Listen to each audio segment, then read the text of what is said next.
आप सुन रहे हैं कहानी माई डेडली सीक्रेट लव, जिसे लिखा है निशी ने और आवाज दी है आरजे श्रद्धा ने। भाग 1। उदयपुर, झीलों की नगरी, एक बेहद आकर्षक और खूबसूरत शहर। यहीं से शुरू होगी जुनूनी इश्क की दास्तान। राजस्थान का विकसित शहर, जहाँ पर बड़े बड़े बिजनेसमैन, जिनका बिजनेस विदेशों से भी होता है, अपने बिजनेस से पूरे देश को कंट्रोल कर रहे हैं। उदयपुर शहर की एक समृद्ध सोसाइटी जो पूरे शहर के बीचों बीच थी और इसके चारों तरफ काफी हरियाली थी। उसके सोसाइटी के एक बड़े से घर में, जिसका नाम था राव हाउस, एक औरत जो यहीं कोई 45 साल की होगी, अपने कमरे में कांच के सामने खड़ी खुद को निहार रही थी और मंद मंद मुस्कुरा रही थी। उसे मुस्कुराता हुआ देखकर उसके पति, जो बेड पर बैठकर अपना जरूरी काम कर रहे थे, पर उनकी नजर बार बार अपनी बीवी के ऊपर जा रही थी और वे भी मुस्कुरा रहे थे।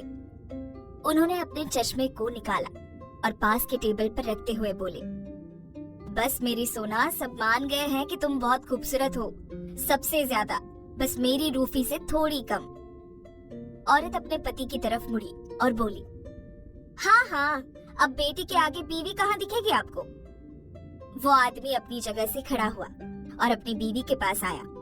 उसने उसके गाल को सहलाया और प्यार से बोला, सोना, इसमें कोई शक नहीं कि मेरी रूफी इस दुनिया की सबसे खूबसूरत लड़की है, मेरी जान है, मेरी बेटी, मेरी लाडो।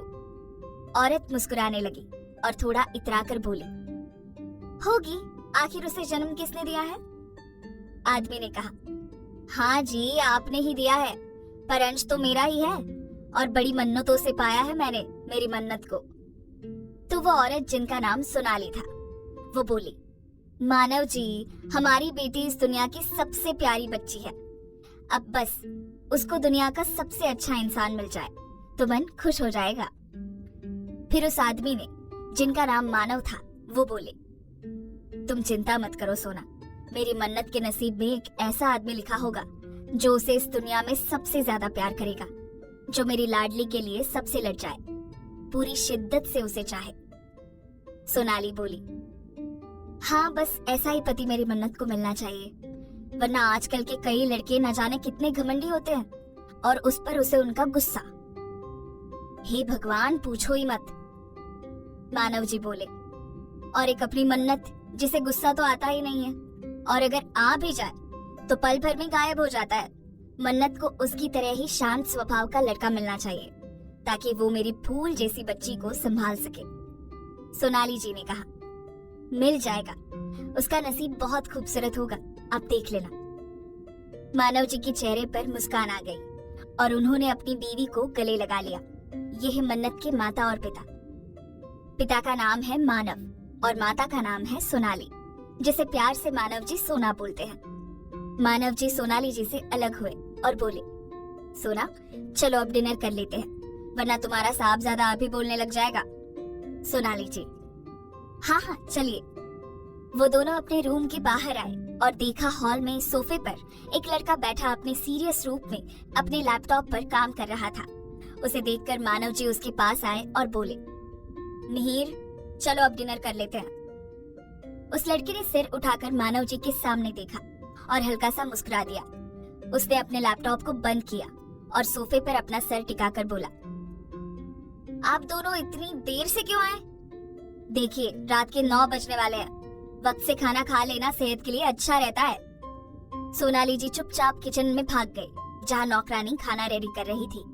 मानव जी ने अपनी आंखें टेढ़ी की तो वो आदमी अपनी जगह से खड़ा हुआ और उनके चेहरे को थाम कर बोला, मेरे पापा, कल से ये सब नहीं चलेगा, समझ गए ना आप? मानव जी ने कहा, हाँ हाँ डॉक्टर साहब। दोनों बाप बेटे मुस्कुराते हुए डाइनिंग टेबल की तरफ चले गए। दोनों बाप बेटे अपनी जगह पर बैठ गए और एक काम वाली ने आकर खाना सर्व करना शुरू किया। तभी मिहिर बोला, पापा, मन्नत को अब बुला लो ना। मानव जी बोले, हाँ, अब तो धुआं गायब हो गया है, बुला लो उसे। मिहिर अपनी जगह से खड़ा हुआ और ऊपर सीढ़ियों से जाने लगा। एक दरवाजे के आगे आकर वो रुका और उसने डोर नॉक किया तो अंदर से एक मीठी सी और खूबसूरत आवाज आई, आई भैया। मिहिर ने डोर खोला और सीधा अंदर चला आया तो उसने देखा एक लड़की जिसने सुंदर सा लाल रंग का लॉन्ग गाउन पहना हुआ है। उसके लंबे भूरे बाल खुले हुए हैं, उसके कमर तक लहरा रहे थे और वो रूम की खिड़की के पास खड़ी चांद को निहार रही थी। हल्की हल्की हवा से उसके बाल लहरा रहे थे और वो खामोशी से खड़ी सब कुछ महसूस कर रही थी। मिहिर उसके पास आया और उसके कंधे पर हाथ रखकर बोला, छोटी आजा, अब दुआ चला गया है, खाना खा ले। वो लड़की जो चांद को देख रही थी और मुस्कुराने लगी। उसकी मुस्कान इतनी हसीन और खूबसूरत थी कि कोई भी उसे देखकर उसके प्यार में पड़ जाए और उसे पाने के लिए कुछ भी कर बैठे। वो लड़की नाजुक सी कांच की गुड़िया जैसी थी। अगर ज्यादा जोर से हंसते तो इस कली के गाल और नाक लाल हो जाए। उसकी मुस्कान की वजह से उसके गालों में डिंपल आ रहे थे जिससे वो और खूबसूरत लग रही थी। उसे मुस्कुराता हुआ देखकर मिहिर बोला, क्या बात है, छोटी के चेहरे पर इतनी प्यारी मुस्कान। लड़की एकदम अपने भाई की तरफ मुड़ी और उसे देखने लगी। मिहिर भी उसे देखने लगा। तभी वो लड़की अपनी हसीन आवाज में बोली, भैया जरूरी है क्या कि हर बार मुस्कुराने की कोई वजह ही हो? कई बार ऐसे ही मुस्कुरा देना चाहिए, सेहत के लिए अच्छा होता है ना डॉक्टर साहब? मिहिर भी मुस्कुरा दिया और कहा, सही कहा छोटी, अब चल डिनर कर ले, सब तेरा वेट कर रहे। मिहिर जाने लगा तो लड़की वहीं रुक गई। मिहिर वापस मुड़ा और बोला, क्या हुआ छोटी, रुक क्यों गई? उस लड़की ने प्यार से अपने भाई को देखा और चुपचाप खड़ी होकर कुछ सोचने लगी। मिहिर उसे गौर से देखने लगा। तभी लड़की मुस्कुरा दी और मासूमियत से बोली, मेरी भाभी कब ला रहे हो? मिहिर के चेहरे पर से मुस्कान चली गई और वो थोड़ा मजाकिया अंदाज से बोला, पहले तो मन्नत मानव राव की शादी होगी, देख लेना। मन्नत बोली, पर आप मुझसे 4 साल बड़े हैं, पहले आपकी ही होगी। मिहिर ने कहा, वक्त बताएगा किसकी पहले होती है, अभी तो चल, वरना खाना सबसे पहले ठंडा हो जाना है। दोनों भाई बहन मुस्कुराने लगे। मन्नत स्वभाव से काफी शांत और मासूम है, उसे आसानी से गुस्सा नहीं आता है। मन्नत 22 साल की प्यारी सी और बेहद खूबसूरत लड़की है। उसका कॉलेज तो कब का खत्म हो गया, पर वो अपनी ज्योग्राफी सब्जेक्ट में प्रैक्टिकल कर रही है और उसके लिए कई बार उसे अलग अलग फील्ड में जाना पड़ता है, पर सिटी से बाहर नहीं, बस शहर के अंदर ही कहीं भी। बेटी खूबसूरत और जवान हो तो हर माता पिता को उसकी चिंता लगी रहती है, इसलिए उसे दूसरी सिटी जाने की छूट नहीं है। हालांकि किस्मत से उनके शहर उदयपुर में दुनिया भर की टेक्निक और सुविधा है कि कहीं और जाने की जरूरत ही नहीं है। मन्नत के पीछे कई बार सोसाइटी के लड़के और कॉलेज के लड़के पड़े थे, जिस वजह से वो थोड़ी डरने लगी थी, पर उसके भाई ने उसे बहुत हिम्मत दी और मजबूत बनाया। कोई लड़का अगर उसे घूर भी ले तो ये नाजुक सी फूल डर जाती थी। मन्नत का बड़ा भाई मिहिर राव दिल का डॉक्टर था, जो पूरे इंडिया के बड़े डॉक्टर्स में फेमस था। उसकी उम्र 26 साल की थी और वो स्वभाव से शांत ही था, पर कभी कभी गुस्सा भी बड़ा आता था। मन्नत और मिहिर एक साथ नीचे हॉल में आए, वहाँ से डाइनिंग टेबल के पास चले गए। मन्नत को देखकर मानव जी मुस्कुराए और बोले, आ गई मेरी रूफी। मन्नत बोली, हाँ पापा, आना तो था ही, अब धुआं जो चला गया है। सोनाली जी ने कहा, तुम दोनों जल्दी से खाना खा लो और सो जाओ। रूफी को कल जाना है फील्ड पर, तो मिहिर उसे छोड़ देगा। मिहिर बोला, ये खुद जाएगी और वो भी कैब से। मन्नत के चेहरे की मुस्कान एकदम से गायब हो गई और वो घबराते हुए बोली, भाई नहीं, मैं अकेले नहीं जाऊंगी। मिहिर ने कहा, 22 साल की होने आई है पर अभी भी डरती है, गलत है ये रूफी, तुझे बहादुर बनना होगा, हर जगह तेरा भाई नहीं आएगा। सोनाली जी बोली, भाई नहीं होगा तो पति होगा, जो इसे नाजों से अपने साथ रखेगा, इसे एक पल के लिए अकेला नहीं छोड़ेगा। मन्नत ने कहा, मम्मी हर वक्त ये बात करनी जरूरी है क्या? अभी से पति? अरे कौन है, कहाँ है, कुछ पता भी है? बस पति पति पति लगा रखा है। सोनाली जी बोली, होगा यही कहीं, बस उसका सामने आना ही तो बाकी है, वो भी जल्दी आ जाएगा, ये एक माँ की सच्ची दुआ है। मिहिर बोला, मुझे तो डर है कि कहीं इसके विपरीत स्वभाव का मिल गया ना तो हो गया इनका बेड़ा पार। मानव जी बोले, मेरी बच्ची को बिल्कुल उसके जैसा शांत स्वभाव का मिलेगा, जो इसको नाजुक फूल की तरह रखेगा। देख लेना तुम दोनों। सोनाली जी ने कहा, हे भगवान, मेरी बच्ची को ऐसा ही पति देना जो शांत स्वभाव का हो, वरना क्या ही होगा इस मासूम का। मन्नत इन सब की बातें सुनकर मन ही मन घबरा रही थी कि उसे न जाने कैसा पति मिलेगा जो किस तरह से उसके साथ बर्ताव करेगा। कहीं उसने मन्नत पर गुस्सा किया तो वो मासूम क्या करेगी, किसके पास जाएगी। यही डर उसे सता रहे थे, जिस वजह से वो थोड़ी डरने लगी थी, क्योंकि कोई उसे डांटता नहीं था। सब उसके साथ प्रेम से बर्ताव करते थे। मानव जी बोले, अब ये सब बातें छोड़ो और खाना खाकर सो जाओ। मानव जी की बात सुनकर सभी खाना खाने लगे और कुछ देर बाद मन्नत और मिहिर अपने रूम में चले गए।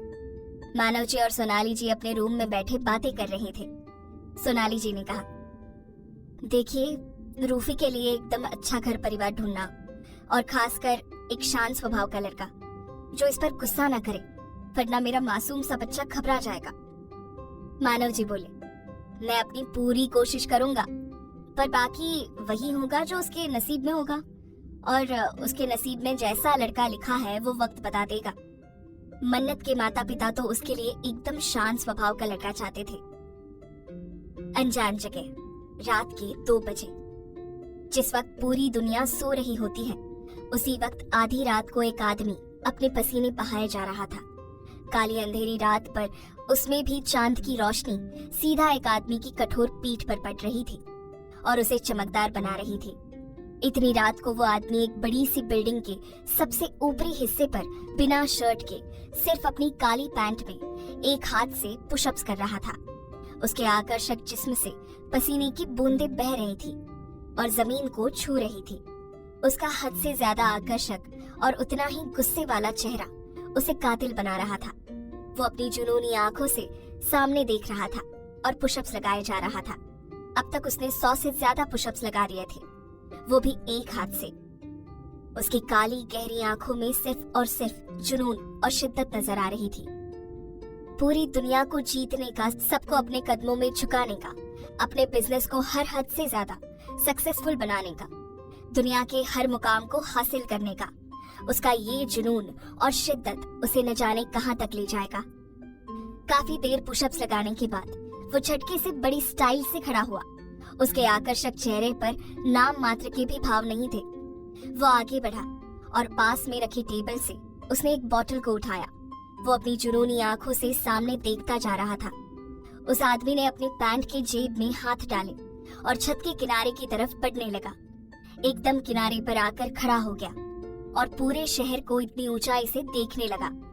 उसकी आंखों में हद से गुजर जाने वाला जुनून और शिद्दत दिख रही थी। उसे पूरी दुनिया के बिजनेस को अपने कदमों पर झुकाना था, सब कुछ अपनी कंपनी के अंडर करना था, जिसके लिए वो हर जायज और नाजायज तरीके अपनाने को बेताब है।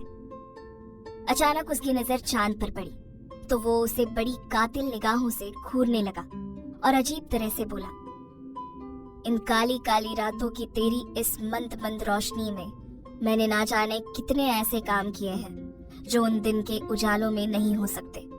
तू गवा रहा है मेरे उस हर काम का, हर उस कदम का। आज इस देश के सबसे बड़ी कंपनी को हासिल किया है और उसी की छत पर अपना पसीना बहाया है। इसी तरह सब कुछ अपना बना लूंगा। आज ये जमीन, इसके आदमी, सब कुछ मेरे हैं। इतना कहकर वो आदमी डरावनी हंसी हंसने लगा। फिर वो मुड़ा और वहां से जाने लगा। तभी उसके सामने एक आदमी आया जो सिर झुकाकर खड़ा था। ये आदमी हमारे हीरो का राइट हैंड था। इसका नाम था शक्ति सिंह और ये उस शख्स का पर्सनल असिस्टेंट होने के साथ साथ उसका हर काम संभालता था। उसने सर झुकाते हुए कहा, सर, अजय सर का कॉल आया था। उन्होंने कहा है कि वो आपसे बात करना चाहते हैं, पर आप उनके कॉल अटेंड नहीं कर रहे हैं। उनका मैसेज है आपके लिए कि अब आपको इंडिया वापस लौट आना चाहिए। आपकी दादी सा की तबीयत खराब है और वे आपके बिना दवाई नहीं ले रही हैं। शक्ति की बात सुनकर उस आदमी के चेहरे पर गुस्सा आने लगा। उसने अपनी मुट्ठियां कस ली और दांत पीसते हुए गुस्से से बोला, सब लोग क्या संन्यास ले चुके हैं कि मेरे बिना उनसे एक इंसान संभाला नहीं जा रहा? जल्दी से सब कुछ रेडी करो, हम अभी के अभी इंडिया वापस जा रहे हैं। शक्ति ने अपना सर हाँ में हिला दिया और उस आदमी के आगे एक बैग कर दिया जिसमें से उसने एक शर्ट और ब्लेजर निकाल कर पहन लिया। वो आदमी आगे बढ़ा, उसके साथ शक्ति भी। उसने लिफ्ट का बटन दबाया तो वो आदमी गुस्से से लिफ्ट के अंदर चला गया और उसके पीछे शक्ति भी अंदर गया। लिफ्ट से वो लोग सीधा ग्राउंड फ्लोर पर आ गए। उनकी लिफ्ट के बाहर कई सारे लोग खड़े थे। सभी उस आदमी को देखने को बेताब थे जिसने इतनी आसानी से इतनी बड़ी कंपनी को हासिल कर लिया था और अब उन सबका नया बॉस बन चुका था। जैसे ही लिफ्ट का डोर खुला, सब लोग एक्साइटमेंट से देखने लगे। तभी उसमें से शक्ति बाहर निकल आया और उसके जस्ट बाद में एक बेहद आकर्षक और हैंडसम किस्म का इंसान अपने भावहीन चेहरे के साथ बाहर आया। उसके चेहरे पर सिर्फ और सिर्फ गुस्सा नजर आ रहा था। बिना किसी की तरफ देखे वो आगे बढ़ने लगा। उसके चारों तरफ उसके बॉडीगार्ड्स आकर खड़े हो गए और उसे सावधानी से वहां से ले जाने लगे। बाहर खड़े लोगों में हंगामा खड़ा हुआ था। सब लोग उस आदमी की एक झलक पाने को तलबगार थे जिसने आधी रात को इतनी बड़ी कंपनी को अपने कदमों के नीचे लाया था। खुद तो जगा हुआ था, साथ में सबकी नींदें उसने उड़ा दी थी। कंपनी के कर्मचारी अभी भी उसके पीछे पीछे चल रहे थे और बोल रहे थे, सर सर, पर वो आदमी किसी की नहीं सुन रहा था। वो तो अपने गुस्से में आगे बढ़ता जा रहा था। बिल्डिंग के बाहर मीडिया वालों की भीड़ जमा थी। आधी रात को सबकी नींद उड़ी हुई थी और इतनी बड़ी खबर को उन्हें कवर जो करना था। वो आदमी अपने गुस्से और गुरूर में आगे बढ़ता जा रहा था। तभी उसके सामने एक बड़ी और लग्जरी कार आकर रुक जाती है, जिसके पीछे 4 गाड़ियां और आकर रुकी। एक गार्ड ने उसके कार का गेट खोला तो वो आदमी उसी गुस्से के साथ गाड़ी में बैठ गया। उसके गार्ड ने तुरंत डोर को बंद कर दिया और उस गाड़ी के चारों तरफ सारे गार्ड्स पहरा देकर खड़े हो गए। कार में बैठा आदमी अपने गुस्से में जल रहा था। उसे उन सब पर गुस्सा आ रहा था जो एक बुजुर्ग को संभाल नहीं सकते। बिल्डिंग के सभी कर्मचारियों के बीच हल्ला मचा हुआ था। सभी अपने न्यू बॉस से मिलना चाहते थे, उससे बात करने को बेताब है। तभी शक्ति आगे आया और चिल्लाकर बोला, silence and listen to me very carefully. जैसा कि आप सबको पता है कि अब ये कंपनी हमारे बॉस की हो चुकी है और आज वही आप सबके मालिक हैं और इस कंपनी के प्रेसिडेंट भी। आज से उनके अंडर में आप सभी काम करोगे। आज से इस देश की सबसे बड़ी कंस्ट्रक्शन कंपनी के मालिक अभ्युत प्रताप राणा है। सभी लोग आपस में शोर करने लगे और एक दूसरे को देखने लगे। अभ्युत को कौन नहीं जानता, वो इंडिया के टॉप कंस्ट्रक्शन कंपनी के सीईओ हैं और राणा ग्रुप एंड इंडस्ट्रीज के इकलौते वारिस और उनके सीईओ हैं अभ्युत प्रताप राणा, जिनके लिए उनका काम, उनकी कंपनी और उनका बिजनेस ही सब कुछ है। उनके गुस्से से पूरी दुनिया वाकिफ है, पर वो ज्यादा पब्लिक अपीयरेंस नहीं करते। वे बस अपने काम में व्यस्त रहते हैं और वही उनकी काबिलियत है। आज तक उन्होंने कई बड़ी कंपनियों को अपने अंडर किया है और उनके मालिक बने हैं और आज भी उन्होंने कुछ ऐसा ही किया है। एक बड़ी कंपनी को कानूनी तौर से अपने नाम करवा लिया।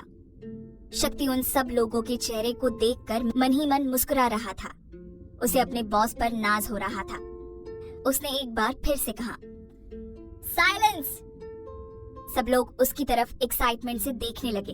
तभी वो बोला, अभ्युत सर की एक आदत है जो शायद किसी को अच्छी लग सकती है और शायद किसी को बेहद बुरी, और वो ये है, अगर उनकी नजर में एक बार भी कोई कर्मचारी काम चोरी करता हुआ नजर आया या कुछ घोटाले करते हुए दिखे तो फिर वे उसका करियर खत्म ही कर देते हैं, चाहे फिर आप कितने ही गिड़गिड़ाओ।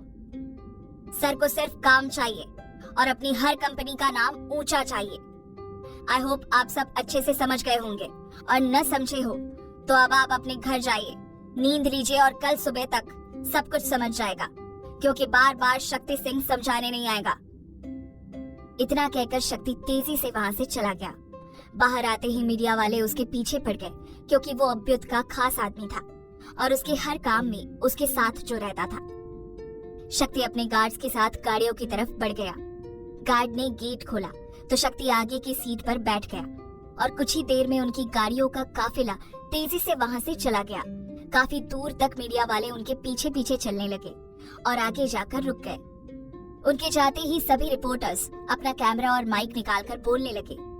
हेलो दोस्तों, आई नो आप सब सोच रहे होंगे कि इतनी रात को हम न्यूज कैसे दे रहे हैं। तो बात ही ऐसे आदमी की है जो इन्हीं काली रातों में अपने खतरनाक काम करता है। आज की ताजा खबर के साथ मैं लूसी जॉन, सिंगापुर टाइम्स से। इंडिया के टॉप कंस्ट्रक्शन कंपनी के सीईओ मिस्टर अभ्युत प्रताप राणा ने एक बार फिर तहलका मचा दिया है। आज उन्होंने हमारे देश की सबसे बड़ी कंस्ट्रक्शन कंपनी को हासिल कर लिया है और बन बैठे हैं उसके प्रेसिडेंट। जी हाँ, सही सुना आपने। इंडिया के टॉप बिल्डर मिस्टर राणा ने root and dream construction company को हासिल कर लिया है और अब उनका बिजनेस सिंगापुर में भी फैल जाएगा। मिस्टर राणा दिन प्रतिदिन तरक्की करते जा रहे हैं और उन्होंने कई सारी कंपनियों को हैंड ओवर किया है, पर अभी भी उन्होंने अपना कोई स्टेटमेंट नहीं दिया है और ना ही मीडिया वालों के सवालों का कोई जवाब दिया है। हमेशा की तरह वे आज भी वो अपने गुस्से में नजर आ रहे थे, जैसे कि आप स्क्रीन पर कुछ तस्वीरों में देख सकते हैं जो अभी की हैं। न जाने अब इनका गुस्सा किस पर जाकर फटेगा। सभी न्यूज चैनल पर अभ्युत की ऐसी न्यूज चल रही थी और धीरे धीरे सिंगापुर के साथ साथ पूरी दुनिया में फैल रही थी। अभ्युत ने एक बार फिर से पूरे बिजनेस वर्ल्ड में तहलका मचा दिया था, जैसा कि वो हर बार करता है। अभ्युत की गाड़ियां एक सुनसान जगह पर पहुंच गई और वहां जाकर रुक गई। सामने एक बड़ा सा प्राइवेट जेट विमान खड़ा हुआ था, जिसके पास कई सारे गार्ड्स थे। कुछ ही देर में उनका जेट आसमान में उड़ान भरने लगा और अपनी मंजिल की तरफ बढ़ गया। सुबह के वक्त मन्नत मिहिर के साथ कार में अपनी साइड पर जा रही थी। वहीं दूसरी ओर से अभ्युत की गाड़ी का काफिला तेजी से निकल रहा था। अभ्युत इस समय भी किसी गहरी सोच में डूबा हुआ था। उसके चेहरे पर गुस्से के भाव साफ दिख रहे थे। तभी उसकी नजर सामने से कार में जा रही मन्नत पर पड़ी। हालांकि मन्नत मिहिर से बातें करने में व्यस्त थी, इसलिए अभ्युत उसका पूरा चेहरा ठीक से देख नहीं पाया। लेकिन एक पल को अभ्युत का दिल धड़क उठा, जिसकी वजह वो खुद भी नहीं समझ सका। आखिर अभ्युत के इंडिया आने के बाद वो किन से लेगा बदला और किस चीज को बनाएगा अपना? क्या मन्नत और अभ्युत की ये मुलाकात सिर्फ पल भर की रह जाएगी या किस्मत लाएगी इनके बीच कोई नया एंगल? और क्या होगा इन दोनों का नया आयाम? जानने के लिए सुनते रहिए माय डेडली सीक्रेट लव। भाग 2। कुछ देर बाद मिहिर ने मन्नत को उसकी जगह पर छोड़ दिया। वो अपने फील्ड में चली गई, जहां उसकी कुछ दोस्त भी मौजूद थीं। वही मिहिर कुछ देर कार में बैठकर मन्नत को देख रहा था और मुस्कुराकर बोला, ये मेरी मासूम रूफी न जाने किस खुशनसीब के नसीब में होगी जो इसे संभाल लेगा और इसकी मासूमियत को भी। कुछ देर बाद मिहिर वहां से चला गया और मन्नत अपने दोस्तों और टीचर्स के साथ फील्ड में काम करने लगी। टीचर ने सभी स्टूडेंट्स को एकत्रित होने को कहा और सभी से बोले, अब कुछ फिक्स नहीं है कि हम सब और कितने दिन इस जमीन पर प्रैक्टिकल कर सकते हैं, क्योंकि जैसा कि हमने सुना है कि इस जमीन को लेकर 2 पार्टियों के बीच केस चल रहा है। उनमें से कोई भी इस जमीन को जीत सकती है और फिर उनका कोई भरोसा नहीं कि वे हमें अपनी जमीन पर प्रैक्टिकल करने दे। सभी स्टूडेंट्स एक दूसरे के सामने देखने लगे। तभी मन्नत की दोस्त वीरा बोली, सर, हम उनके मालिक से बात करेंगे तो वे मान जाएंगे क्या? टीचर ने कहा, वो तो उसके मालिक पर डिपेंड करेगा कि उसका स्वभाव कैसा होगा। वीरा बोली, सर, कौन कौन है इस जमीन के पीछे? टीचर बोली, एक तो राणा ग्रुप एंड इंडस्ट्रीज और दूसरी मेहता लिमिटेड एंड कंपनी। इन नामों को सुनकर सभी स्टूडेंट्स एक दूसरे की तरफ देखने लगे। राजस्थान की टॉप कंपनियां आपस में लड़ रही थी, पर इनमें राणा ग्रुप एंड इंडस्ट्रीज का पलड़ा भारी था, क्योंकि इनका बिजनेस इंडिया के साथ साथ आधी से ज्यादा दुनिया में फैल चुका था। पर फिर भी जीत किसकी होगी वो देखने लायक होगा। एक लड़का हंसते हुए बोला, सर, हमें प्रे करना चाहिए कि ये case Mehta limited and company ही जीते। उसकी बात सुनकर सभी बच्चे हंसने लगे, पर पता नहीं क्यों मन्नत को ये अच्छा नहीं लगा और वो मुंह बनाकर बोली, ऐसा क्यों? राणा ग्रुप एंड इंडस्ट्रीज को ही जीतना चाहिए। नाम में ही कितना रौब और शान है, इन्हें ही जीतना चाहिए। वीरा ने कहा, चुप कर पागल, शुभ शुभ बोला कर। मन्नत बोली, मैंने क्या गलत कहा? लड़का बोला, राणा ग्रुप एंड इंडस्ट्री जीत गई तो उसका वो गुस्सैल मालिक राणा हमें यहाँ प्रैक्टिकल नहीं करने देगा। लड़के के मुंह से राणा सुनकर मन्नत को अजीब सी हलचल महसूस हो रही थी, जैसे वो इस नाम की ओर खींची जा रही थी। उसे काफी अलग एहसास हो रहे थे। वो कुछ बोलती इससे पहले उनके टीचर बोले, जो भी होगा देखा जाएगा, फिलहाल अपना काम पूरा करो सभी, और वैसे भी कोई और जमीन ढूंढ ही लेंगे हम सब। इतना कहकर टीचर वहां से चले गए। मन्नत को सब कुछ जानना था, इसलिए वो भागते हुए उस लड़के के पास गई और बोली, कार्तिक, कार्तिक, सुनो मेरी बात। कार्तिक बोला, बोलो मैडम। मन्नत ने कहा, तुमने ऐसा क्यों कहा कि वो राणा जी हमें यहाँ काम नहीं करने देंगे? कार्तिक मन्नत की दोस्त वीरा को देखने लगा, जो उन दोनों के पास खड़ी थी। कार्तिक मुस्कुरा उठा और बोला, मासूम मन्नत, जरा अपने पराठों की दुनिया से बाहर आओ, तभी तो सबको जानोगी। वीरा को भी हंसी आ गई। मन्नत उन दोनों का चेहरा देखकर कंफ्यूज हो रही थी। उसने मुंह बना लिया और बोली, बताओ ना, कौन है वो और क्या करते हैं राणा जी? वीरा ने कहा, अरे अरे, तू उन्हें इतना सम्मान क्यों दे रही है? कौन सा वो तेरे होने वाले पति परमेश्वर है?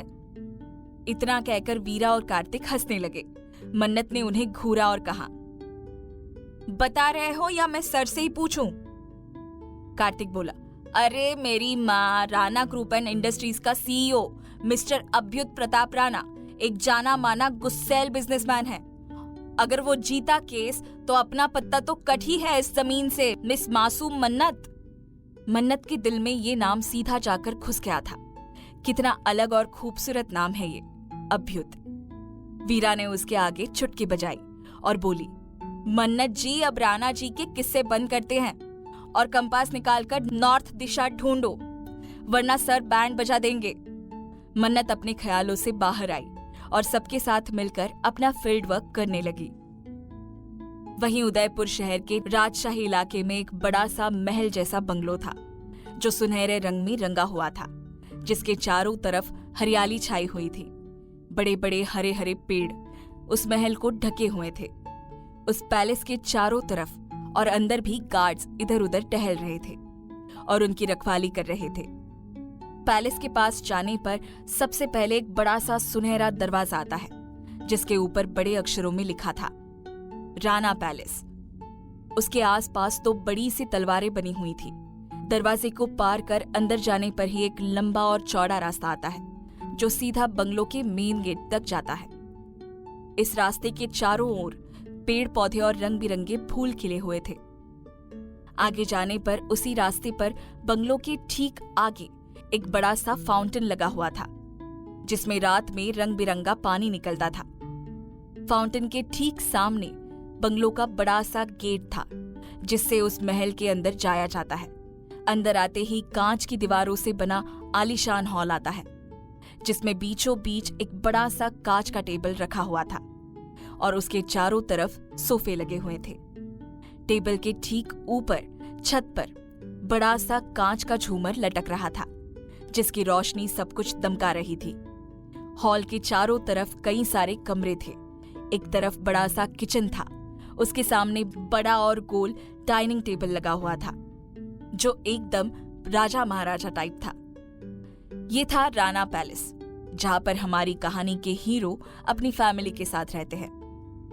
अभ्युत की फैमिली में उसकी दादी सा हैं, जिनका नाम है सुमित्रा रंजन प्रताप राणा, जिनके पति यानी कि रंजन प्रताप राणा की कुछ साल पहले डेथ हो चुकी है। सुमित्रा जी का स्वभाव बड़ा चंचल और चुलबुली सा है। वे अपने उम्र के हिसाब से कम ही पेश आती हैं, पर घर पर सबसे बड़ी होने के अपने फर्ज बहुत अच्छे से निभाती हैं और घर के सभी लोग उनका बहुत सम्मान करते हैं। उनकी बात को स्वीकार किया ही जाता है। सुमित्रा जी की जान, उनका सब कुछ, उनका पोता, उनका अभ्युत है, जिसके लिए वे कुछ भी कर सकती हैं। पूरे घर में अभ्युत बिना बहस किए सिर्फ सुमित्रा जी की ही बात मानता था। अभ्युत के पिताजी अजय प्रताप राणा, जो कि राणा ग्रुप एंड इंडस्ट्रीज के प्रेसिडेंट हैं और घर के मुखिया भी। इनका स्वभाव कभी सख्त तो कभी नरम हो जाता है। इन्हें बेटे से बहुत प्यार है और उतना ही गर्व भी। अब बारी आती है अभ्युत की माता की, जिनका नाम है आर्तिका अजय प्रताप राणा, जो कि स्वभाव से काफी सख्त है। इन्हें हर काम एकदम परफेक्ट चाहिए। थोड़ी सी भी लापरवाही इनसे बर्दाश्त नहीं होती और इन्हें जल्दी गुस्सा आ जाता है। आर्तिका जी के लिए खानदान की इज्जत ही सब कुछ है और उस पर वे कोई भी आंच तक आने नहीं देती। और जो कोई इस नियम के खिलाफ जाता है उसकी खैर नहीं होती है। अभ्युत को अपने खानदान का गुरूर और घमंड अपनी माता से ही विरासत में मिला है और गुस्सा भी उसने अपनी माँ से सीखा है। अभ्युत की एक छोटी सी बहन भी है जो काफी अच्छी और समझदार है। पूरे घर में एक वही है जिसे अपने खानदान का ना कोई गुरूर है और ना ही कोई घमंड। वो तो एकदम आम जिंदगी जीना चाहती है, पर उसकी माँ उसे जीने नहीं देती। हर वक्त उसे एहसास दिलाया जाता है कि वो एक खानदानी लड़की है और उसे तौर तरीकों के साथ ही जीना चाहिए। तो ये है अभ्युत का परिवार, जिनसे वो बहुत प्यार करता है और उनके लिए कुछ भी कर सकता है, किसी भी हद तक जा सकता है, किसी को बर्बाद भी कर सकता है। आज सुबह से ही पूरे राणा पैलेस में हंगामा मचा हुआ था। दादी साहब अपने कमरे में नाराज होकर बैठी थी। उनका पोता पिछले 3 दिनों से घर नहीं आया था और न उनका कॉल अटेंड कर रहा था। घर के सभी उन्हें मना रहे थे, पर वे सिर्फ अभ्युत की ही सुनती थी। राणा पैलेस के बड़े से सुनहरे दरवाजे के सामने एक साथ कई गाड़ियां लाइन से आने लगी। जल्दी से गेट खोला गया तो सभी गाड़ियां तेजी से अंदर चली गई और ठीक बंगलों के सामने आकर रुक गई। उनमें से गार्ड्स बाहर निकल गए। आगे वाली गाड़ी से शक्ति बाहर आया और उसने पीछे वाले सीट का गेट खोला तो उसमें से अभ्युत अपने बिना किसी भाव वाले चेहरे के साथ बाहर निकल आया। बाहर आते ही उसने अपने ब्लेजर को सेट किया और गुस्से में बंगलों को देखने लगा। आसपास खड़े सभी नौकर और गार्ड्स उसे डर के मारे देख रहे थे। क्या पता ये आदमी कब और किस पर अपना गुस्सा निकाल दे। अभ्युत की भौवें आपस में तन गई और वो बिना रुके सीधा बंगलों के अंदर चला गया। अभ्युत बिना रुके तेजी से अंदर चला गया। हॉल में आते ही उसने चारों तरफ देखा। पैलेस के नौकर उसे डर के मारे देख रहे थे। उनमें से एक कामवाली भागती हुई दादी सा के कमरे की तरफ चली गई। कमरे में दादी सा मुंह फुलाकर बेड पर बैठी थी और अजय जी उन्हें कब से बुला रहे थे। दादी सा के पास उनकी पोती सानिया भी बैठी थी और मुस्कुराती हुई उनके नखरे देख रही थी। अजय जी ने अपनी माँ की तरफ देखा और कहा, माँ सा, आप ये क्या कर रही हैं? क्या आप बच्ची हैं? नहीं ना, तो हमारी बात मानिए और ये दवाई ले लीजिए, वरना आपकी तबीयत बिगड़ जाएगी। सुमित्रा जी ने अजय जी को घूरा और बोली, हमने आपसे कहा ना, जब तक अभ्युत नहीं आएंगे हम दवाई नहीं लेंगे। सानिया बोली, ओ माय ड्रामा क्वीन दादी, आपको दादू सा कैसे हैंडल करते हैं, मैं तो यही सोच रही हूँ। अरे आ जाएंगे भैया, आप ले लो ना गोली। दादी सा बोली, चुप करिए आप और जाइए हमारे रूम से बाहर। सानिया को हंसी आ गई और वो अपने पापा की तरफ देखकर बोली, देख रहे हैं आप पापा, हमारी प्यारी सी दादी सा कितने नखरे करती हैं। हे भगवान, धन्य है भैया जो इन्हें हैंडल करते हैं, बाकी हम तीनों के तो पसीने ही छूट जाते हैं। अजय जी बोले, माँ साहब बच्ची नहीं है, आपकी तबीयत हमारे लिए कीमती है, दवाई ले लीजिए, वरना आपके पोते का गुस्सा झेलने को तैयार हो जाइए आप। वैसे अभी तक उन्हें पता चल चुका है, आते ही होंगे वो। दादी सा कुछ बोलती उससे पहले वो नौकरानी हाफती हुई अंदर आई और सर झुकाकर बोली, हुकुम, छोटे हुकुम आ चुके हैं और वे गुस्से में यहीं आ रहे हैं। नौकरानी की बात सुनकर वो तीनों एक दूसरे की तरफ देखने लगे। तभी सानिया बेड से खड़ी हो गई और बोली, चलिए पापा, हम दोनों बाहर चलते हैं, क्योंकि अभी दादी सा की क्लास लगने वाली है, हम क्यों बलि का बकरा बने। अजय जी अपनी जगह से उठते हुए बोले, देखिए आ गया आपका पोता, अब आप ही निपटना उससे, क्योंकि आपकी जिद का गुस्सा वो सबके ऊपर निकालेगा। दादी सा कुछ बोलने लगी, तभी उनका मुंह बंद हो गया और वे थोड़ा डरते हुए अपने रूम की डोर की तरफ देखने लगी। सानिया और अजय जी ने उनकी नजर का पीछा करते हुए देखा तो देखते रह गए। डोर पर अभ्युत गुस्से में खड़ा दादी सा को घूर रहा था। वो बिना कुछ कहे सीधा तेजी से दादी सा की तरफ बढ़ने लगा। अभ्युत अपने बिना कोई भाव के चेहरे के साथ दादी सा के पास आकर खड़ा हो गया और उन्हें घूरने लगा। दादी ने नजरें चुरा ली तो अभ्युद ने उनके चेहरे को पकड़कर वापस अपनी तरफ किया और उनके बगल बैठ गया। कमरे में काफी खामोशी थी। सानिया और अजय जी एक दूसरे को देख रहे थे। वहीं अभ्युद दादीसा को एकटक घूरता जा रहा था। दादीसा बार बार अपनी नजरें चुरा रही थी और अभ्युद उनके चेहरे को पकड़े हुए था। अब दादी से सहन नहीं हुआ और वे बोली, आपको कितना याद किया हमने और आपने हमारा एक भी कॉल नहीं उठाया। अभ्युद उनके चेहरे को ऊपर से नीचे तक घूरते हुए अपनी गुस्सैल और उतनी ही घमंडी आवाज में बोला, तो इसका मतलब ये होता है कि दवाई नहीं लेनी चाहिए और सबको इमोशनल ब्लैकमेल करना है ना? दादी सा कुछ नहीं बोली और अजय जी सानिया जी की तरफ देखने लगी। तभी अभ्युद सख्ती से बोला, दादी सा आप मेरी तरफ देखिए, मैं आपसे बात कर रहा हूं, उन दोनों की तरफ मत देखिए। अभ्युद की भारी आवाज सुनकर दादी सा ने उसकी तरफ देखा। तभी अभ्युद सख्ती से बोला, आपकी वजह से मैं अपना जरूरी काम छोड़कर तुरंत इंडिया आया हूं, इसके बारे में कुछ कहना चाहेंगे आप? बोलिए। दादी सा गौर से अपने पोते के चेहरे को देखने लगी, जिस पर हल्का हल्का गुस्सा दिख रहा था। अपने पोते के हैंडसम चेहरे को देखती ही रह गई और उसकी बलाइयां लेते हुए बोली, ठाकुर जी आपको दुनिया की सबसे खूबसूरत और अच्छे दिल की लड़की आपकी पत्नी के रूप में दे, ऐसी हमारी पुकार है। अचानक अभ्युद ने अपने हाथ दादी सा के चेहरे से हटा लिए और उसे अब गुस्सा भी आने लगा था। अजय जी उसे अच्छे से समझते थे, इसीलिए वो आगे आए और बोले, मासा इन्हें तो मिल जाएगी अच्छी पत्नी, पहले आप अपनी दवाई ले लीजिए। सानिया आगे आई और दवाई की पैकेट को अभ्युद को देते हुए बोली, ये लीजिए भैया, अब आप ही इन्हें खिला दीजिए। अभ्युद दादी सा को घूरते हुए दवाई के पैकेट को लेता है और उसमें से एक टैबलेट निकालकर दादी सा के आगे कर देता है। सानिया पानी का ग्लास लेकर उनके पास आई। दादी ने मुंह बनाते हुए टैबलेट अपने मुंह में ले ली और सानिया ने उन्हें पानी पिला दिया। अभ्युद अपनी जगह से खड़ा होकर जाने लगा। तभी दादी सा ने उसका हाथ पकड़ लिया और उसे उम्मीदों से देखने लगी। अभ्युद ने उन्हें अपनी उंगली दिखाकर मना करते हुए कहा, सोचिएगा भी मत, अभी मेरा कोई ऐसा इरादा नहीं है और जबरदस्ती मैं किसी की नहीं मानता।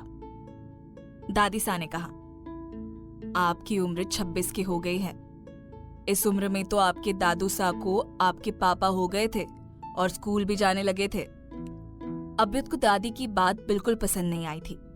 आधी बार तो वो इसी बात की वजह से घर से बाहर रहता था, क्योंकि उसकी दादी सा और उसकी माँ उसके लिए रिश्ते लाते रहते थे, जिनके लिए वो अभी रेडी नहीं था। हालांकि घर में सब उससे डरते थे, इसलिए उसके खिलाफ कोई जाता नहीं था। अभ्युद बिना कुछ कहे दादी सा को गुस्से से घूरता हुआ रूम से बाहर चला गया।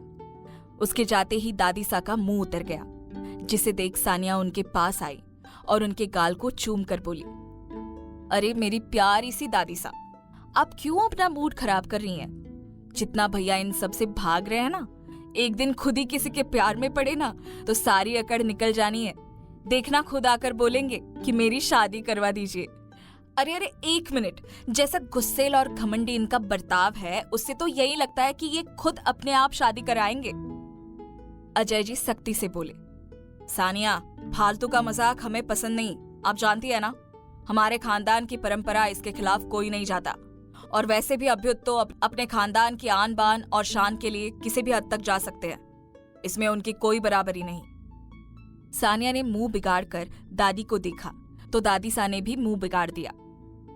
अजय जी वहां से चले गए और सानिया अपनी दादी सा के पास बैठकर सबकी बुराई करने लगी। अभ्युद लॉबी से होता हुआ वापस हॉल में आया और सीढ़ियों से होता हुआ सीधा ऊपर चला गया। वो गुस्से में ऊपर की लॉबी में चल रहा था। आगे जाकर उसके आगे एक रूम आया, जिसके दरवाजे पर ऑटोमेटिक लॉक लगा हुआ था। अभ्युद ने वहां कुछ लिखा तो रूम का डोर खुल गया और अभ्युद सीधा अपने रूम में चला गया और डोर वापस लॉक हो गया। अंदर से रूम काफी आलीशान था। उसमें हर तरह की सुविधाएं मौजूद थी। रूम के बीचों बीच एक बड़ा सा गोल शेप का बेड था, जो चारों तरफ से सफेद कपड़े से ढका हुआ था, यानी कि उसके चारों तरफ पर्दे लगे हुए थे। बीच में एक सोने के लिए बेड था। बेड के ठीक सामने वाली दीवार पर अभ्युद की बड़ी सी तस्वीर लगी हुई थी। जिसमें उसने काला 3 पीस सूट पहना हुआ था और उसके हाथ में best businessman of the year का अवार्ड दिख रहा था।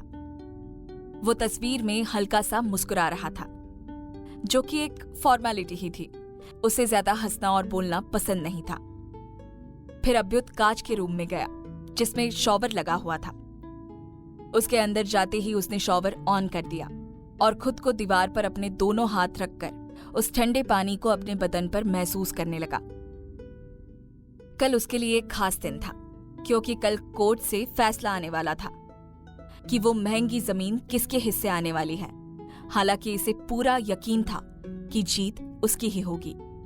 दोपहर के 2 बजे अब जाकर मन्नत का काम पूरा हुआ था और वो अपनी दोस्त वीरा के साथ अपने घर कैब से जा रही थी। वो थोड़ी उदास थी क्योंकि कल उन्हें प्रैक्टिकल करने को नहीं मिलेगा। कल उस जमीन का फैसला जो होने वाला था। आखिर मन्नत अभ्युत के नाम की ओर इतना क्यों खींची जा रही थी? क्या होने वाली है जल्द ही इन दोनों की मुलाकात? और क्या होगा उसका अंजाम? और आखिर किसके हक में जाएगी वो जमीन? सभी सवालों के जवाब पाने के लिए सुनिए अगला एपिसोड। भाग 3। आज का पूरा दिन मन्नत ने सिर्फ नेट पर कानून की जानकारी लेने में गुजार दिया। उसे बहुत दिलचस्पी हो रही थी ये जानने में कि वो जमीन कौन जीतेगा। बस उन्हें वहां प्रैक्टिकल करने की छूट मिल जाए, क्योंकि वो जगह मन्नत के घर से ज्यादा दूर नहीं थी। वो आसानी से आ जा सकती थी। मासूम सी मन्नत ने भगवान के आगे हाथ जोड़ लिए और बोली, ठाकुर जी प्लीज कुछ भी रिजल्ट आए पर कुछ ऐसा चमत्कार करना कि हमें वहां पर प्रैक्टिकल करने की छूट मिल जाए। मन्नत ने आंखें बंद करके बार बार भगवान से प्रार्थना की। उधर अभ्युत अपने रूम के बेड पर बैठकर अपना लैपटॉप चला रहा था। बिना शर्ट पहने वो बेड का सहारा लेकर बैठा था और लैपटॉप उसकी गोद में रखा हुआ था। उसका जुनून, उसका सब कुछ, उसका बिजनेस ही था जिसके लिए वो दिन रात एक कर देता था। उसे अपनी कंपनी को पूरी दुनिया में फैलाना था और काफी हद तक वो उसमें कामयाब भी रहा था। उसके दिल में किसी और के लिए कोई जगह नहीं थी। वो बस अपने खानदान और बिजनेस के लिए जीना चाहता है। अगले दिन सुबह 10 बजे शक्ति अपनी गाड़ी में बैठकर तेजी से सड़क पर चल रहा था। उसकी गाड़ी की स्पीड काफी तेज थी और वो कुछ देर में एक बड़ी सी बिल्डिंग के आगे आकर रुकी। सिक्योरिटी गार्ड ने गाड़ी को देखकर गेट खोल दिया और शक्ति तेजी से अंदर चला गया और बिल्डिंग के आगे आकर रुक गया। ये बिल्डिंग बहुत विशाल थी। उसके ऊपर बड़े बड़े अक्षरों में लिखा हुआ था, राणा ग्रुप एंड इंडस्ट्रीज। शक्ति ने पार्किंग में अपनी गाड़ी पार्क कर ली और तेजी से लिफ्ट की तरफ बढ़ा और उसमें जाकर सीधा 50th फ्लोर का बटन दबा दिया। कुछ देर बाद लिफ्ट का डोर खुल गया और शक्ति अपने हाथ में एक पेपर लेकर तेजी से आगे बढ़ने लगा। रास्ते में जितने भी कर्मचारी मिल रहे थे वो उसे गुड मॉर्निंग विश कर रहे थे। शक्ति तेजी से एक बड़े से आलीशान कैबिन के आगे आकर रुका, जिसके बाहर नेम प्लेट पर लिखा हुआ था, अभ्युत प्रताप राणा, CEO। शक्ति ने उस बड़े से कांच के डोर को नॉक किया तो अंदर से एक कड़क और रौबदार आवाज सुनाई दी, जिसे सुनकर शक्ति गेट खोलकर अंदर चला गया। एक बड़ा सा आलीशान कांच से बना कैबिन था, जिसके बीचों बीच एक बड़ा सा कांच का टेबल था, जिसके पास एक बड़ी सी राजा जैसी चेयर रखी हुई थी, जिस पर एक आदमी राजा की तरह एक टांग पर टांग रखकर बैठा हुआ अपनी तेज और बाज जैसी नजरों से शक्ति को देख रहा था। कैबिन में ज्यादा कुछ नहीं था, पर एक बड़ा सा बुक शेल्फ था और उसके पास काउच रखा हुआ था, जिसके सामने भी एक छोटा सा कांच का टेबल रखा हुआ था। शक्ति उस आदमी के आगे जाकर खड़ा हुआ और सिर झुकाकर उसे विश करते हुए बोला, गुड मॉर्निंग सर। अभ्युत ने उसके चेहरे को गौर से देखा और गुरूर से बोला, जमीन का केस तो जीत गए, पर कौन सी नई दिक्कत आ रही है जो अभ्युत प्रताप राणा से दुश्मनी मोल लेना चाहती है? बिना टाइम वेस्ट किए जल्दी बोलो। शक्ति हैरानी से उसे देखने लगा। मतलब अभ्युत को कैसे पता चला कि वो लोग केस जीत गए हैं? वो सोचने लगा, तभी अभ्युत घमंड से बोला, 5 साल से मेरे साथ हो पर अभी तक जान नहीं पाए। वैसे इतना आसान भी नहीं है अभ्युत को जान पाना। ऐसा कोई पैदा ही नहीं हुआ है जो मुझे पहचान सके, मुझे समझ सके। चलो अब बात बताओ, पूरी बात, इससे पहले कि मैं उस जमीन पर पहुंच जाऊं। शक्ति तेजी से बोला, सर केस तो हम जीत चुके हैं, पर वहां पर एक दिक्कत पैदा हो गई है। असल में वहां पर काफी महीनों से कुछ स्टूडेंट्स ज्योग्राफी का प्रैक्टिकल कर रहे हैं और उनकी मांग है कि उन्हें अभी भी प्रैक्टिकल करने दिया जाए, वरना वे हड़ताल करेंगे। अभ्युत को गुस्सा आने लगा। उसने अपने हाथ में पकड़ी पेन को कसकर दबा दिया और तोड़ दिया और बोला, बोल दो उनको कि चुपचाप उस जमीन से निकल जाए, वरना इस बार सीधी जैसे भी चलाई जाएगी और मुझसे दया की उम्मीद तो करे ही ना। अभ्युत के गुस्से को देखकर शक्ति ने तुरंत अपने आदमियों को कॉल किया जो वहीं साइट पर खड़े थे और स्टूडेंट से बात कर रहे थे। एक गार्ड ने फोन उठाया तो शक्ति बोला, इनसे कह दो जल्दी से जमीन को खाली कर दे, वरना इन पर जैसे भी चलाई जाएगी, फिर हमारी कोई जिम्मेदारी नहीं होगी। शक्ति ने कॉल कट कर दिया और अभ्युत के सामने देखने लगा, जिसके चेहरे पर धीरे धीरे घमंड छाने लगा, क्योंकि आज उसकी एक और जीत दर्ज हुई है कि वो भी उसकी काबिलियत से ही। अभ्युत ने टेबल पर देखा कि पेन के टूटे हुए हिस्से पड़े थे। अभ्युत ने उस पर अपनी हथेली रख दी और मसलते हुए जुनून से बोला, one more victory, go ahead. शक्ति के चेहरे पर भी गुरूर वाली मुस्कान आ गई। उधर साइड पर कार्तिक और बाकी सभी लड़के टीचर्स के साथ मिलकर अभ्युत के आदमियों से बात कर रहे थे। किसी भी तरह से ये लोग मान जाए, पर ऐसा कुछ था ही नहीं।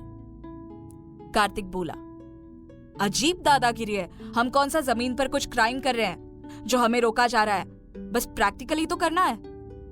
गार्ड ने कहा, अजीब और बेमतलब की दादागिरी तो तुम सबकी है, जो किसी और की जमीन पर आकर जबरदस्ती कर रहे हो। अरे उदयपुर छोटा है क्या? जमीनों की कमी है क्या यहाँ पे? इतना बड़ा शहर है, कहीं भी चले जाओ, बस राणा ग्रुप की जमीन से दूर रहो। कार्तिक बोला, हमें तो यही करना है, बोलो क्या करोगे? गार्ड बोला, बॉस का साफ साफ ऑर्डर है, जैसे भी चलाई जाए, सामने चाहे इंसान ही क्यों ना आ जाए। कार्तिक को गुस्सा आ गया और उसने गार्ड की कॉलर को पकड़ लिया और दोनों आपस में भिड़ गए। चारों तरफ हंगामा खड़ा हो गया और मीडिया वाले वहां पर पहुंच गए। सभी न्यूज चैनल पर यही न्यूज चलने लगी। अपनी आलीशान बिल्डिंग के आधुनिक सुविधा से युक्त कैबिन में बैठे अभ्युत ने जब बड़ी सी एलसीडी में ये न्यूज देखी तो उसका खून खौल उठा। उसने जोर से टेबल पर मुक्का मारा और बोला, अब इन छोटे मोटे लोगों से तुम सब में इतना भी दम नहीं कि इन मामूली लोगों को हैंडल कर सको। अब इनके लिए भी अभ्युत प्रताप राणा को ही जाना पड़ेगा क्या? शक्ति बोला, बॉस प्लीज शांत हो जाइए। बात क्या है ना कि ये स्टूडेंट्स काफी वक्त से इस जमीन का यूज कर रहे हैं, तो अब इन्हें यहाँ से निकालना इतना आसान नहीं होगा। अब तो आप ही कुछ कर सकते हैं।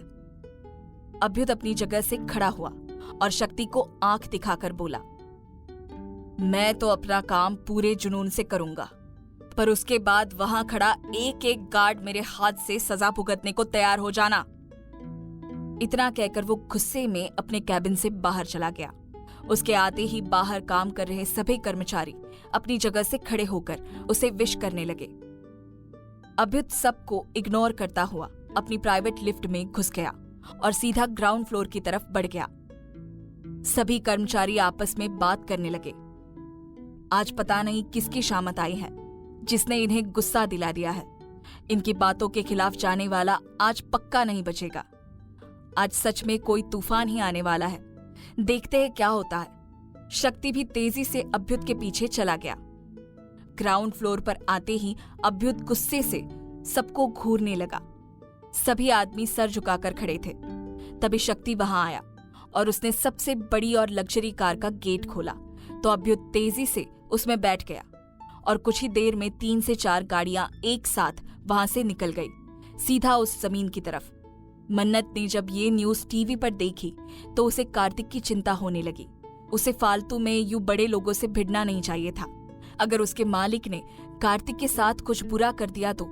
इन ख्यालों से मन्नत डर गई थी। उसने जल्दी से वीरा को कॉल करके बुला लिया। मन्नत ने अपनी मम्मी से झूठ बोल दिया और मॉल में घूमने जाने का बोलकर घर से निकल गई। कुछ दूरी तक चलने के बाद उसे वीरा मिल गई और दोनों कैब में बैठकर उस जमीन की तरफ बढ़ने लगे। जमीन के आसपास काफी भीड़ जमा हो गई थी और गार्ड्स और स्टूडेंट्स के बीच अब थोड़ी दूरी बनी हुई थी। जुबानी बहस अभी भी जारी थी और मीडिया उनका कवरेज ले रही थी। कुछ देर बाद वहां पर गाड़ियों के हॉर्न सुनाई दिए। सभी ने उस तरफ देखा तो चौंक गए। बड़ी और लग्जरी गाड़ियां उनके पास आकर रुकी। उनमें से ढेर सारे गार्ड्स बाहर निकले और चारों तरफ फैलकर खड़े हो गए। शक्ति गाड़ी से बाहर आया। उसने पीछे का गेट खोला तो एक आदमी बेहद आकर्षक तरीके से और उतने ही गुस्से से बाहर निकल गया, जिसे देखकर मीडिया पागल हो गई। बड़ी मुश्किल से तो ये आदमी पब्लिक अपीयरेंस करता है, तो आज ये सुनहरा मौका मीडिया कैसे खोने दे। अभ्युत के गुस्सैल और घमंडी चेहरे को कवर कर रहे थे। अभ्युत को देखकर उसके वहां मौजूद आदमी और स्टूडेंट्स डरने लगे। उन्हें पता था बात काफी आगे बढ़ गई है। तभी इतनी बड़ी कंपनी का सीईओ यहां खुद आया है। अब उसका गुस्सा सबके ऊपर फटेगा। अभ्युत के गार्ड्स उसको घेरे हुए थे और वो अपनी घमंडी और रुतबे के अंदाज से आगे बढ़कर उन स्टूडेंट्स और अपने आदमियों के ठीक सामने आकर खड़ा हो गया और गुस्से में उन सबको देखने लगा। सबकी नजरें झुक गई। अरे झुके भी क्यों ना, कोई आम आदमी थोड़ी ना आया है। इतनी बड़ी हस्ती उन सबके बीच मौजूद थी। अभ्युत ने अपने आदमियों से दांत पीसते हुए कहा, शाम को तुम सबकी परेड निकालूंगा, रेडी रहना। उसके आदमी कांपने लगे। अब अभ्युत ने उन स्टूडेंट्स की तरफ देखा और शक्ति को बोलने का इशारा किया तो शक्ति बोला, पिछले 1.5 साल से तुम सब इस जमीन पर काम कर रहे हो, वो भी एकदम फ्री। तो उसका आज तक का हिसाब लगाया जाए तो तुम सबका बनता है पूरा 1.5 करोड़ रुपए। तो निकालो हमारे 1.5 करोड़, और हाँ, ब्याज देना मत भूलना। शक्ति की बात सुनकर सभी स्टूडेंट्स के होश उड़ गए। अचानक से उनके ऊपर पूरे 1.5 करोड़ का ऋण आ गया था। सबकी हालत खराब हो गई थी। कार्तिक का जोश अभी भी खत्म नहीं हुआ था। वो गुस्से में अभ्युत को देख रहा था। इस चालाक आदमी ने एक बार फिर से अपनी चालाकी दिखा दी थी और अब इन स्टूडेंट से ऋण वसूल करने आया है। वहां पर एक कैब आकर रुकी। वीरा और मन्नत तेजी से बाहर निकल आई। दोनों ने थोड़ी दूर पर भीड़ को देखा और तेजी से उस तरफ बढ़ गए। जैसे जैसे मन्नत नजदीक पहुंच रही थी, वैसे वैसे अजीब से एहसास हो रहे थे। उसका दिल धक धक कर रहा था। उसकी स्पीड धीमी हो गई। वो हैरानी से खुद के दिल को छूने लगी। वीरा तेजी से कार्तिक के पास पहुंच गई और उसके कान में बोली, अभी क्यों पंगा ले रहा है इस आदमी से? खुद ही तो बोलता रहता है कि इतना खतरनाक है, तो आज खुद ही पंगे ले रहा है। बेवकूफ, तुझे कहीं गाड़ देगा ना तब भी मिलेगा नहीं तू। छोड़ना, किसी और जमीन पर कर लेंगे प्रैक्टिकल। अभ्युत अपनी घड़ी में देख रहा था। उसे भी अजीब से एहसास हो रहे थे, जैसे कोई अपना आसपास ही है। अभ्युत को बेचैनी होने पर उसने अपनी टाई को थोड़ा ढीला किया। उसका गार्ड जो उसके लिए छतरी लेकर खड़ा था, वो बोला, सर आपके लिए पानी लाऊं? अभ्युत ने इशारा करके उसे मना कर दिया। जैसे जैसे मन्नत उसके पास आ रही थी, वैसे वैसे अभ्युत की बेचैनी बढ़ती जा रही थी। उधर मन्नत के भी यही हाल थे। अभ्युत से रहा नहीं गया और वो इधर उधर देखने लगा कि कौन आया है यहाँ, जिसके सिर्फ एहसास से ही अभ्युत बेचैन हो उठा है। भीड़ में उसे कोई दिखाई नहीं दिया। तभी उसकी नजर एक लड़की पर पड़ी, जिसका सिर्फ माथा दिख रहा था, क्योंकि वो भीड़ में चल रही थी। धीरे धीरे अभ्युत को उसकी हसीन आईब्रो दिखाई दिए। अभ्युत की बेचैनी और तड़प और बढ़ गई। जहां जहां वो लड़की जा रही थी, वहां वहां अभ्युत उसे देखे जा रहा था। वो लड़की सीधा कार्तिक के पीछे आकर खड़ी हो गई। हवा की वजह से उसके भूरे बाल उड़ रहे हैं, हवा में लहरा रहे थे, जिन्हें अभ्युत कातिल तरीके से देख रहा था। आज पहली बार उसे किसी को देखने की इतनी शिद्दत हुई है। अभ्युत उसे देखने की कोशिश कर रहा था, पर वो लड़की पीछे छुपकर खड़ी थी, जिससे अभ्युत को गुस्सा आने लगा था। उसका मन किया कि इस लड़की को खींचकर बीचों बीच लाकर देखे कार्तिक गुस्से से अभ्युत को देखकर बोला, आप होंगे बड़े आदमी, पर आप हम स्टूडेंट्स के साथ ऐसा नहीं कर सकते। कार्तिक की बात सुनकर वीरा को डर लगने लगा। उसकी बात अभ्युत ने अच्छे से सुनी थी। उसने मन्नत के लहराते हुए बालों को देखकर गुरूर से कहा, शक्ति, जैसे भी बुलाओ, मुझे देरी पसंद नहीं। अभ्युत की बात सुनकर मन्नत डर गई और तेजी से कार्तिक के आगे आ गई और सामने देखने लगी। मन्नत को देखकर अभ्युत के होश उड़ गए। उसने अपनी जिंदगी में ऐसी खूबसूरती पहली बार देखी थी। मन्नत ने बिना उसकी तरफ देखे बड़ी मासूमियत से कहा, नहीं नहीं, ऐसा मत करिए हमारे साथ, हम यहां से चले जाएंगे पक्का। मन्नत की आवाज सुनकर तो अभ्युत अंदर तक हिल गया। उसने ऐसी हसीन और आकर्षक आवाज पहली बार सुनी थी, जिसके पीछे वो तड़प सा उठा था। अभ्युत की तेज नजरें मन्नत को अपनी आकर्षक निगाहों से घूरने लगी, पर अभी तक मन्नत ने उसकी तरफ नहीं देखा था।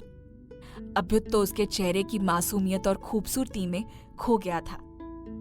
तेज धूप उसके गोरे गोरे चेहरे पर पड़ रही थी। वो मासूम ठीक से अपनी आंखें भी नहीं खोल पा रही थी। उसके रसगुल्ले जैसे गाल लाल हो चुके थे। अभ्युत उसके चेहरे की एक एक बनावट को बड़ी शिद्दत से देख रहा था। आखिर अब मन्नत को इतने पास से देख लेने के बाद अभ्युत क्या करेगा? क्या वो मन्नत को पाने की कोशिश करेगा? क्या बिजनेस के चलते वो छीन लेगा सबसे वो जमीन? आखिर क्या होगा जब मासूम सी मन्नत और गुस्सैल अभ्युत का होगा आमना सामना? जानने के लिए सुनते रहिए माय डेडली सीक्रेट लव।